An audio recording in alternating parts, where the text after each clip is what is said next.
অনেক সময় দেখা যায় আনার গাছে ফুল আসছে ঠিকই, কিন্তু ফল সেট হয়নি। এটা আমার একটা পাকিস্তানি আনারের গাছ, এই প্রথম আমার এই গাছের ফলন, মাশাআল্লাহ। তো চলুন আপনাদের সাথে শেয়ার করি কেন ফুল আসে কিন্তু ফল সেট হয় না। প্রতিটি সবজি এবং ফল গাছে ফুল সাধারণত দুপ্রকার হয়, একটা হলো স্ত্রী ফুল আর একটা হলো পুরুষ ফুল।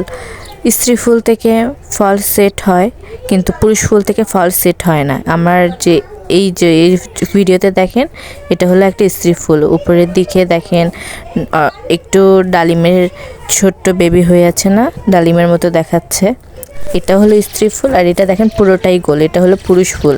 এটা থেকে ফল সেট হবে না, এটা এমনি ফুটবে ঠিকই কিন্তু এখান থেকে কোনো ফল পাবে। আশা করছি আপনাদেরকে ক্লিয়ারলি বোঝাতে পেরেছি। তাই এখন থেকে কোনো টেনশন করবেন না। আর এরকম গার্ডেনিং রিলেটেড ভিডিও দেখার জন্য অবশ্যই আমার চ্যানেলটাকে সাবস্ক্রাইব করে আমার পাশে থাকবেন। ধন্যবাদ।